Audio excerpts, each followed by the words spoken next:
held each year for capitalism, the Davos Summit.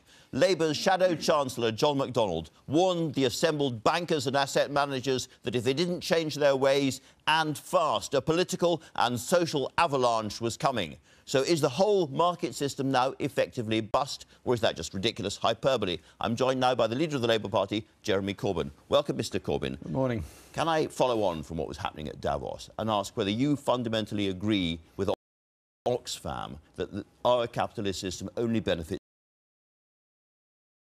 the people at the top? Well, the Oxfam report made it clear that 180 of the 200 global corporations partly cite themselves in tax havens, that the very richest people's wealth has grown by 700 billion in 1 year, whilst the majority of the rest of the world's population are either on stagnant wages or in many industrial countries and the very poorest countries in the world falling. So I think Oxfam have pointed out some very uncomfortable truths to a very self-satisfied elite in Davos, and John McDonnell was essentially conveying probably an uncomfortable message to them. Because the World Bank... That's why he went. The World Bank, for instance, says that 1 point something billion people have been taken out of poverty, that by the definition of having less than $2 a day, by the capitalist system, by the market system. Well, 1.2 billion have been taken to a slightly higher level than they were before. Taken out of poverty is perhaps a little bit generous. Does that mean that the free market economy is working? No, it means that those people have been taken out of the worst poverty they could be in. The point we make... The driver of that development, isn't it, the market economy? Well, the driver of that development is many things. It is a combination of trade, it's a combination of public investment in health and housing and education. The countries that had the fastest growing change in the wealth of its personal wealth of its individual people are those that invest in health, housing and education. But they include China, which was a socialist economy, brought in market reforms, and since then 800 million Chinese have been lifted out of poverty. I'm not sure what you define the Chinese economy as. It is very state-driven, it is very state-organised. Yes, there is a... No, you're going to give us a Chinese economy? No, I'm not going to give you the Chinese economy. No, absolutely not. But I'm just making the point that China has grown massively, its economic growth, since 1949, and then after the death of Mao and Great Leap Forward and so on. But it has taken a lot of people out of poverty. There are, however, in China, massive issues of environmental destruction and degradation, as well as a massive issue of human rights. Is there anything that capitalism gets right? Well, capitalism is a system that has evolved, it's a system that is there, it's a system that can, providing regulate and control... It's there, but has it got anything right? Has it got anything right? Well, it does invest mainly for its own benefit, but it does, of course, get challenged. Isn't that what social movements are about? Isn't that what trade unions are about? Isn't that what our democracy is about? As a good socialist, would you like effectively the capitalist and the free market system to disappear in this country after a few terms of a Labour government? Well, what we want to do as a Labour government is deal with the issues as of now, as a people. You asked David Livingstone about homelessness. Disgusting and disgraceful and wholly unnecessary. I'm glad you raised it, because I was going to ask you, what would you do about it in the short term? I mean, there's lots of house building and other kind of long-term projects which will get it down eventually. But right now, for those people who are homeless on the streets of Camden and elsewhere tonight, what would a Labour government do? Immediately purchase 8,000 properties across the country to give immediate housing to those people that are currently homeless, and at the same time require local authorities to build far more, because the problem is homeless people rough sleeping, beg in order to get money for a night shelter, stay in a night shelter or a short stay hostel. I spent Friday evening in a hostel. Can I finish?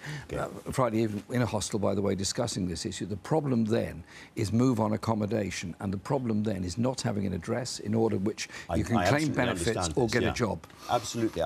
We've got to, as a society, you say build more, but at the same time, all across London and many other parts of the UK, there are great big glossy glass towers being put up to sell flats to wealthy foreigners, and they're not selling. Those flats are empty at the moment. Would a Labour government perhaps put the empty flats, which are all around, and the homeless people together and oblige the people who own these flats they can't sell to let homeless people into them? We would give local authorities the power to take over deliberately kept vacant properties. When you have, in the middle of an area where there is a lot of housing stress, many people rough sleeping, you get some luxury, glossy, glistening block built, sold off plan to long-distant overseas investors. Who may never come at all. Who may buy it and sell it before it's even built.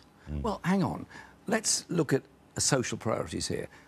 Many people are homeless. Many people are living in overcrowded accommodation. Many middle-class families, children, cannot leave home because they cannot raise the deposit for a private rented flat, have no chance of buying and no chance of a council property. So there is a classic case of the market getting something completely wrong with ludicrous results. There's a massive case for what could a Labour government do about it? Intervention into the market in a number of ways. One, building council properties, lifetime tenancies at secure rent. Secondly, regulation of the private rented sector to give much longer tenancies and give that power to local authorities to do it appropriately to their own areas. And thirdly, some kind of government-backed mortgage scheme for help first-time buyers to buy something. My own constituency has gone, level of home ownership has gone down from probably 50 or 60% to less than 30% now.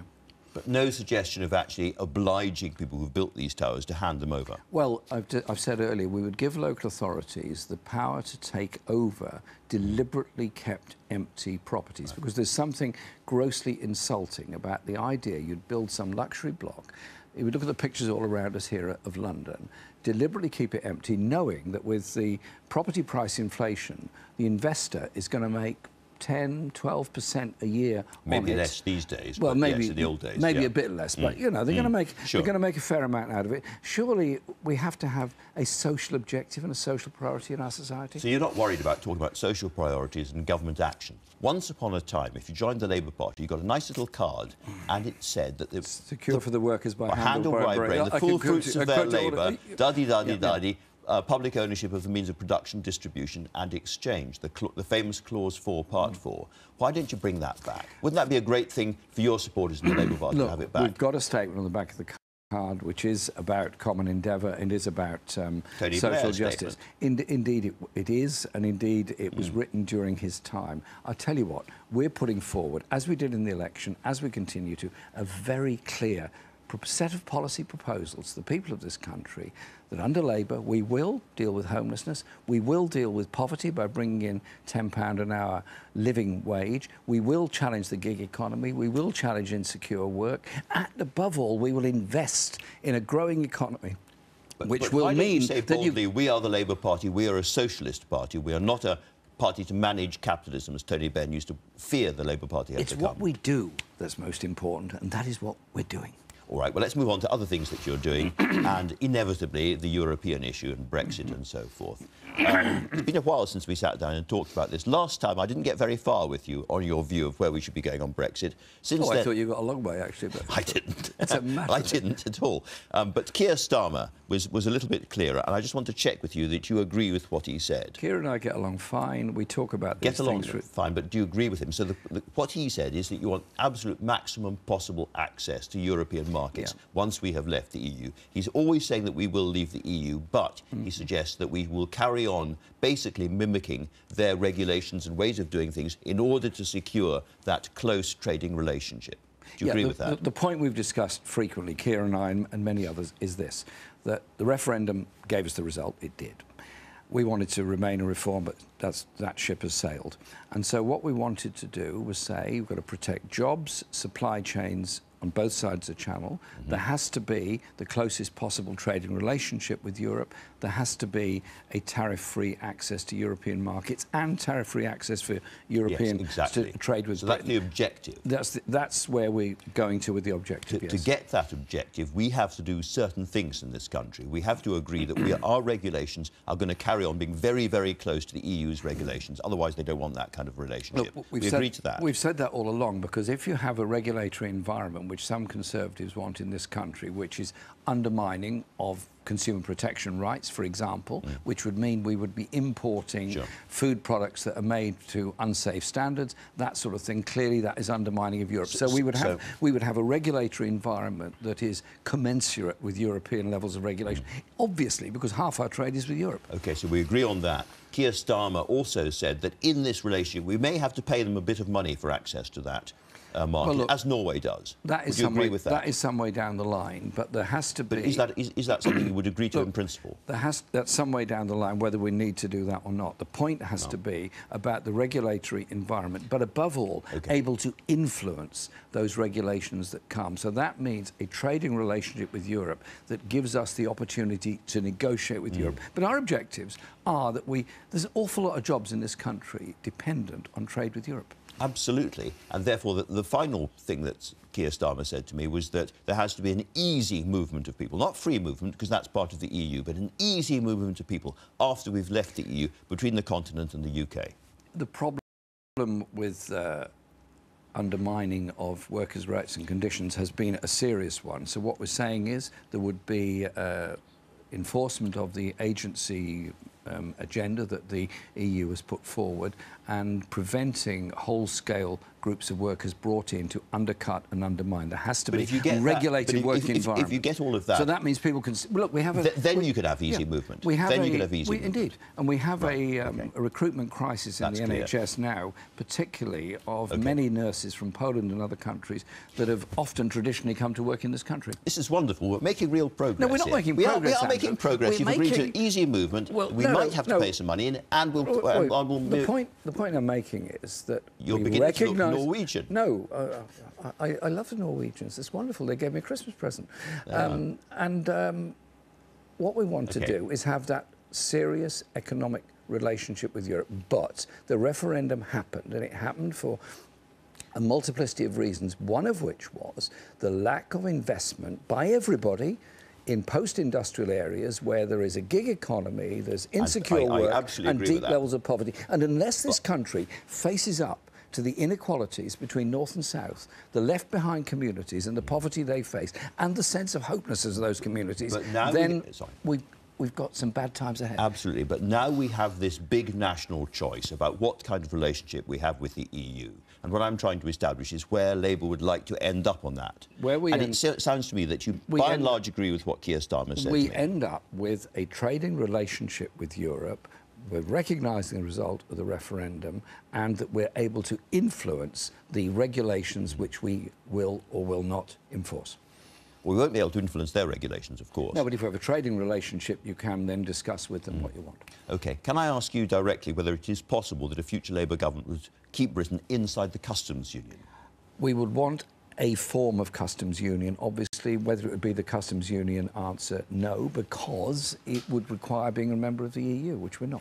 Well, we could agree to be in the customs union without being a member of the EU. We could unilaterally say we're going to be inside it. We need to be sure that any agreement with the EU gives us the chance to influence this situation we're in and the trading relationships we want. Now, look, I would want to see trade relations with the rest of the world going on and increasing, of course, but also I would want to see conditions put on those trade, conditions of environmental protection, conditions of human rights, conditions of workers' ability to represent and negotiate themselves. The EU has that, a different kind of customs union. In some form, both in the customs union and within its trading relations, but often not enforced. Surely we want to be an influence for good in the world.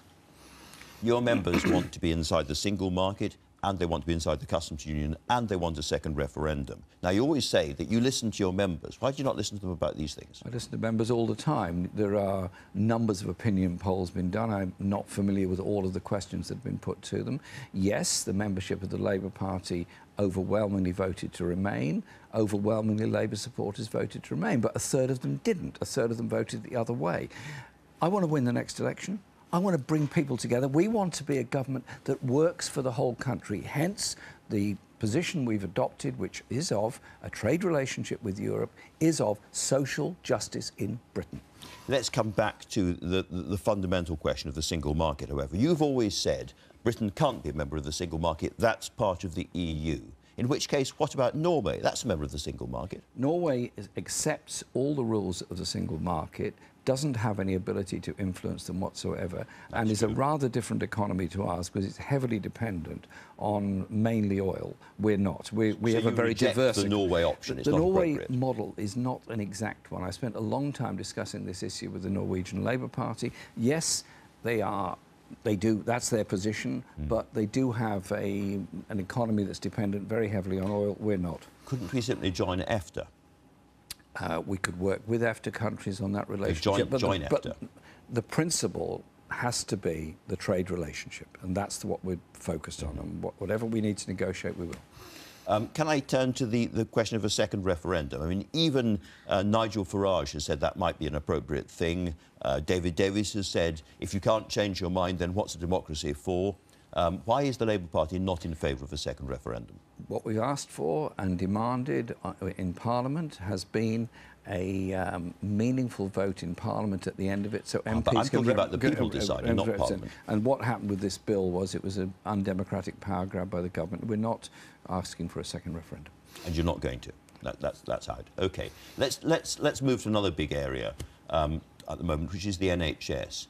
John McDonnell wants an emergency budget for the NHS if you win the election. Is it not the case the NHS doesn't need an emergency budget? The NHS needs a really serious new plan to fund it properly, not just over 1 year or another year, but over decades. And that requires looking again at the way the NHS is funded, earmarked taxes or whatever. And that a radical Labour government would be looking at that.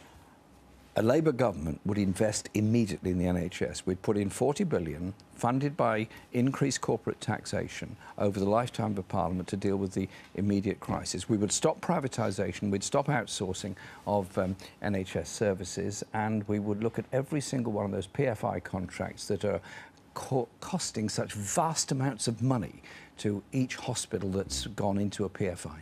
Let's move to a big story for the Labour Party today. Do you think that a self-identified transgender woman is a woman? Yes. The position of the party is that where you have self-identified as a woman, then you're treated as a woman, yes. You are as a woman. So what is your message to all of... There's a lot of feminists, including old friends and comrades of yours like Linda Bellos, who are really worried that that very elaborate structure created by the Labour Party to ensure there are more women MPs and to push women further up through the Labour Party is being in some way compromised by this. I'm very happy to meet and talk with them, and we've said that at the National Executive a few days ago. But the point is that where there's self-identification, and as Isabel pointed out in your discussion at the start of the programme, these people have been through a big decision, a big process, a big trauma. Let's look at the human beings in front of us. So whatever concern feminists have about women-only spaces and women-only shortlists and so forth, that should be ignored now. No, not ignored. Let's talk to them about it and see if we can find some way forward. But if your mind is made up, it's hard to see how things can change. My mind is that I look at the person in front of me, I see that that's their identification, that should be respected. All right. Can I move on to what's going to happen inside the party then? Because there's a lot of people raising money, as you know. They've raised more than £20,000 to campaign on this issue. Is your message that they should stop raising that money? No, people are free to campaign within the party and publicly, of course they are, and raise these issues and have that discussion. We will have that discussion and have that debate. The whole point has to be about the identity and the rights of the individual. Right, we were talking about Linda Bellos a moment ago. She says, if Labour is foolish enough to allow trans women to be selected for all women shortlists, they will lose thousands of women members who will resign from the party. People who grew up with the privileges of being boys or men are not women. Well, I'd like to talk to Linda about this. It's a view that she has. Obviously, I respect a view that she has, but the position of the party is that self-identification is what it is. And that's that. OK, let me move on to a big foreign issue. You've been very reluctant to condemn the government of Iran. Can I read you what Amnesty International has said about Iran last year? I think that is, actually, if I may say so, you're spending too much time reading the Daily Mail. Do you know that? I promise I'm not. Are you okay? I was reading a poster about an event celebrating the Iranian Revolution at which you spoke. What?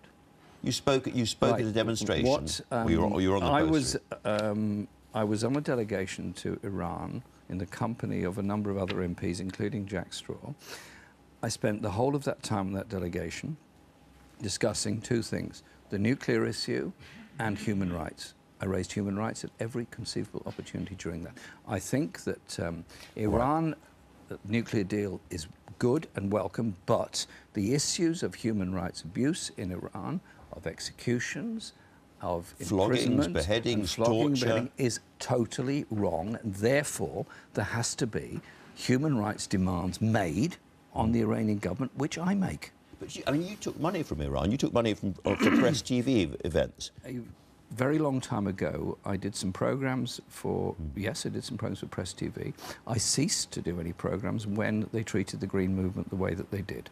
And I also, at all of those occasions, made my voice very clear about human rights abuses, because I want to lead a government that puts human rights at the centre of its foreign policy, no matter how uncomfortable it is with any government around the world. And I've consistently raised those issues with every world leader I've met, including President Xi. You've been very outspoken about, for instance, abuses of human rights in Saudi Arabia. Yes. Will you be as outspoken about what's going on in Iran? I mean, I was just thinking of that.